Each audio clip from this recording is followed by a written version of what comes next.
I want you to picture something for a second. Okay. Imagine you are sitting on a witness stand. The lights are bright, it's a little too hot, and there's a prosecutor pacing back and forth in front of you. Yeah. But this isn't some courtroom drama. This is just, Tuesday. It's your weekly team meeting, or it's dinner with your extended family. Right. And every single time you open your mouth, you feel like you are under oath, defending your right to even be there. You're explaining why you aren't being difficult, or why you aren't distracted, or why you aren't doing it wrong. That is a very, very visceral image. And for a lot of people, that low-level hung of just defense is the background noise of their entire life. Exactly. You spend so much energy proving that you aren't broken, you completely forget to check if you're actually whole. That's the exhaustion we're digging into today. We're looking at a really compelling, slightly dense, but incredibly rewarding piece of work by Jaime Hoerricks, PhD. And the title alone is, it's a bit of a mouthful. What a Gestalt Mind is toward a positive ontology of whole pattern knowing. It is a mouthful. But if we kind of strip away the academic packaging, what we're really talking about is a rescue mission. A rescue mission. Yeah. It's about rescuing your identity from the things you hate. See, that's exactly what hooked me. Because when I first read Positive Ontology, I thought, oh, great, another philosophy lecture.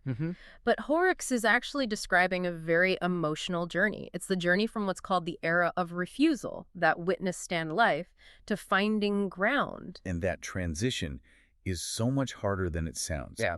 We aren't just talking about, thinking positive. Oh. We're talking about a fundamental shift in how you understand your own existence. Yeah. This isn't self-help. It's about architecture. So let's start at the beginning, or at least the beginning of the problem. Hoerricks talks about the era of refusal. Right. This is the state where most people who think differently, and Hoerricks calls them Gestalt minds, spend a huge chunk of their lives. Exactly. And refusal here is an active verb. It's work. If you grow up in a system that prioritizes linear thinking, rote memorization, compliance, think about the standard school system or most corporate HQs. Oh, yeah. Your natural way of being is constantly being flagged as an error. It's the red pen on the test paper, but it's applied to your personality. That's it. You're too loud, or you're too quiet, you jump to conclusions too fast, or you daydream too much. The dominant frame, behaviorism, clinical reduction, it says, this is a symptom, we need to fix it. So what do? You refuse. You push back. You say, I am not broken. I am not a deficit. Right. But wait, isn't that a good thing? If someone calls me broken, I'm going to defend myself. Hoerricks isn't saying we should just roll over and accept the label, right? No, and that's a really crucial distinction. The source is very clear. This work is necessary. Okay. There are rooms, context, institutions, medical settings, where you have to speak that language. You have to defend your coherence against distortion. So if you don't say, I am not this... the world will absolutely crush you into that box. Okay, so we have to fight. You have to fight to survive. But here is the catch, and it's the most dangerous trap in the entire text. What's that? You cannot live in the fight. Hoerricks writes, and this is a direct quote, critique, however precise, is not a place you can live. Wow. That line hit me hard. Not a place you can live. It implies that you can win the argument and still be homeless. Think about it.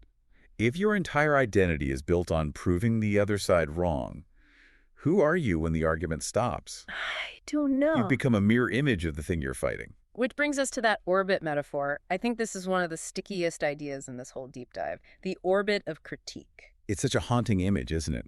Imagine the thing you hate, let's say the clinical label of disorder, is a giant planet. Okay. It has this massive gravity. And you are a moon. You might be screaming at the planet. You might be trying to fly away from it. You might be writing brilliant essays about why the planet is stupid. But what are you doing?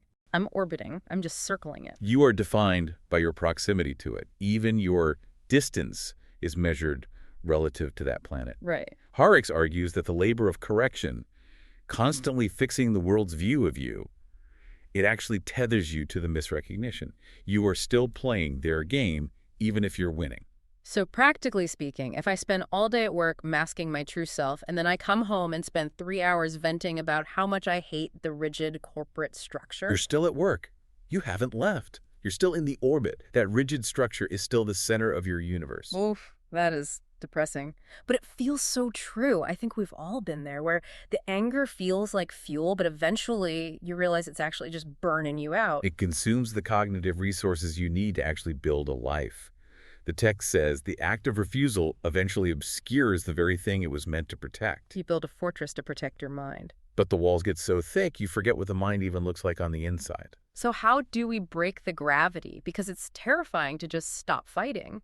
If I stop orbiting the planet, don't I just float off into nothingness? That is the fear. But Hoerricks suggests that when you stop orbiting, you don't float away, you land. You land. This is the shift to ground. Ground. I like that. It sounds stable. But what does it actually mean? Are we just talking about like acceptance? It's deeper than acceptance. Acceptance can sometimes feel a bit like resignation. Ground is about positive ontology. Okay, positive ontology. I promise we'd unpack the jargon. So ontology is the study of being. Positive ontology is what? Being happy about your being. Not necessarily happy, no. It means defining something by what it is rather than what it is not. Okay, give me a concrete example. Because in my head, I'm still stuck on, I am not disordered. Okay, let's look at the gestalt mind. In the clinical model, the negative ontology, we might look at someone and say, this person has an attention deficit. They lack the ability to filter out distractions. Right. They're defined by a hole, by what's missing, a broken filter. Exactly. A positive ontology looks at that very same mind and asks, what is the native architecture here? The native architecture. Right. It might say, this is a mind designed for high-throughput pattern recognition. It takes in everything at once to find connections that others miss. I see. So it's not a broken filter. It's a wide-angle lens. Exactly. And that lens isn't an accident. It's the design. Ah. Hoerricks uses the term native architecture. And I love this because it just strips away the morality. How so? Well, if you have a high-end gaming PC, a massive GPU, tons of RAM, and you try to run a basic spreadsheet on it, the fans might spin up, it might run hot, and might feel clunky for that simple task. And the IT guy, the behaviorist, comes along and says, this computer is loud and overheating. We need to throttle the power. Yes. They treat the power as a defect because it doesn't fit the task of spreadsheet. But if you embrace the native architecture, you realize, wait, this isn't a broken spreadsheet machine. This is a machine built to render entire 3D worlds. So finding ground is realizing you're the gaming PC. It's realizing that your operating system has inherent coherence. It makes sense on its own terms. It doesn't need to be fixed. It just needs to be used for what it was built for. That sounds great in theory. But let's bring this down to earth, or ground, I guess. What does this look like on a Tuesday? Let's take that meeting scenario I started with. Okay? You're a gestalt thinker, a pattern matcher, in a room full of linear thinkers. Right. So the linear thinkers are discussing agenda item A, then they will move to item B, then item C. It's sequential, step by step. Chronological, logical. For them, yes. But the gestalt mind in that room, they heard item A, immediately saw how it contradicts item C, realized that implies a budget crisis in Q4, and they're currently solving a problem that the rest of the room hasn't even discovered yet. And to the rest of the room, that person just looks Distracted, impatient, Oh, yeah. maybe even rude. They might interrupt and say, but item C is going to fail. And the linear figures say, whoa, whoa, slow down. We're still on item A. Why can't you focus? That is the friction right there. The linear world sees a deficit of focus. But the gestalt mind is experiencing a surplus of connection. Precisely. Now, living in the orbit of critique would mean leaving that meeting and just fuming. They are so slow. They don't get me. I'm not rude. I'm just faster. You're still reacting to them.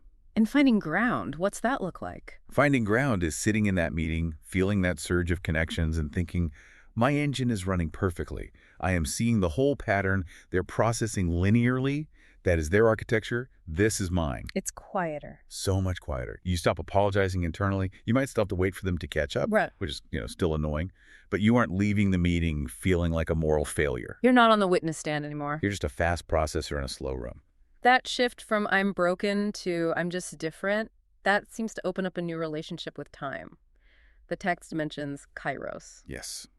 This is one of my favorite concepts in the whole deep dive. The Greeks had two words for time, chronos and kairos. And chronos is the clock, right? The Grim Reaper carrying the hourglass. That's the one. Chronos is quantitative. Seconds, minutes, hours. It's the assembly line. It's the school bell. It's submit this report by 5:00 p.m. And the world runs on chronos. The industrial world runs on chronos. But the gestalt mind, Hoerricks argues it runs on kairos. Tyrogues. Kairos is qualitative. It's the opportune moment. It's when time ripens. Time ripening. That sounds poetic, but my boss doesn't care if the time is ripe. He cares if it's Tuesday. And that is the fundamental conflict. A gestalt mind often struggles with chronos because it feels so arbitrary. Why do I have to do this now? The pattern isn't complete yet. But when a gestalt mind hits a state of kairos, think of it as hyperfocus, or a flow state time just dissolves. Oh, I know that feeling. You sit down and do something. You look up, and suddenly it's dark outside, you haven't eaten, but you've done 3 weeks of work in 4 hours. That is kairos. That is when the native architecture is firing on all cylinders, the connection is made, the energy is there, and the action happens almost effortlessly. So the tragedy is that we take people who are built for kairos, these sprinters, these deep divers, and we force them to march to the ticking of a chronos clock. Right. And when they stumble, we say, you have a time management problem. Exactly. We try to install a clock app on that gaming PC and wonder why it keeps crashing. Hoerricks suggests that when you stand on ground, you stop fighting Chronos, but you also stop worshiping it.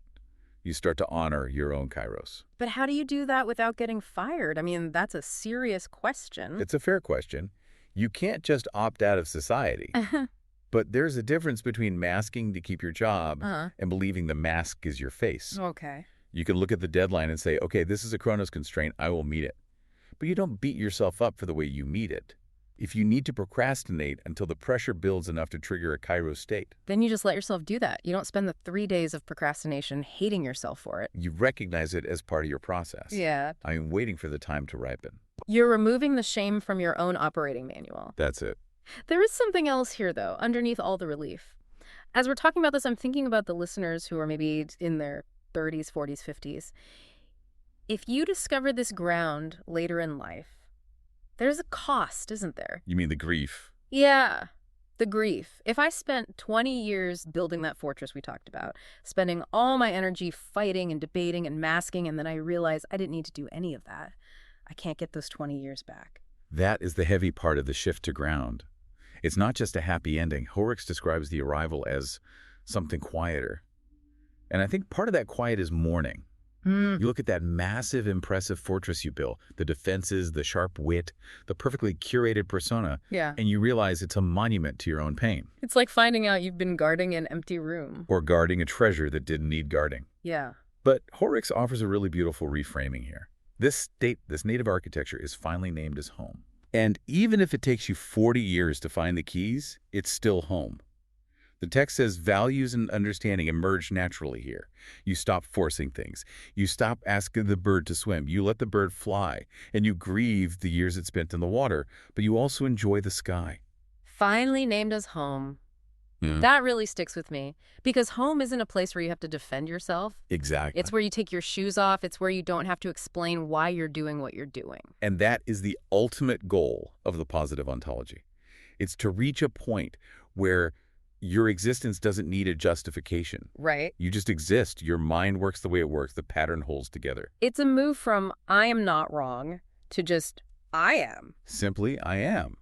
I think for a lot of us, that feels almost forbidden. Like, are we allowed to just be? The world might say no. The world might keep handing you subpoenas for that witness stand. But the ground is an internal state. So you can be on the witness stand physically. But mentally, you're at home. You're watching the prosecutor pace, and you're thinking, wow, he's really stuck in a linear loop. Interesting. Bless his heart, he's running on Chronos. Exactly. It creates a distance that protects you. So we've covered a lot of ground, pun intended. We went from the exhaustion of the era of refusal, avoided the gravity of the orbit of critique, and hopefully landed on this idea of native architecture. We did.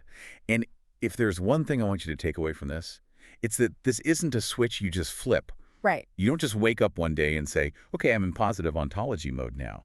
It's a practice. You will slip back into orbit. You will get defensive. You'll have a bad meeting and want to burn the building down. You will. But now you have a map. You know that the anger is a symptom of the orbit, not the truth of who you are. I want to leave you, the listener, with a specific thought today. We talked about energy. We talked about how much fuel it takes to keep that fortress standing, to keep those shields up. The resource management part of it all. Right. So here is the question. If you could put that shield down, even just for an hour or for a day, what would you actually do with that energy? If you weren't using your processor to simulate defenses or translate yourself for linear people, what is your native architecture actually built to do? What is the graphics card of your mind just itching to render? Exactly. What masterpiece are you too busy defending yourself to create? That's the question that keeps you up at night. But, in a good way. I hope so. As always, thank you for walking us through the deep end. It's always a pleasure to explore the architecture. And to you listening, good luck finding your ground. We'll see you in the next deep dive.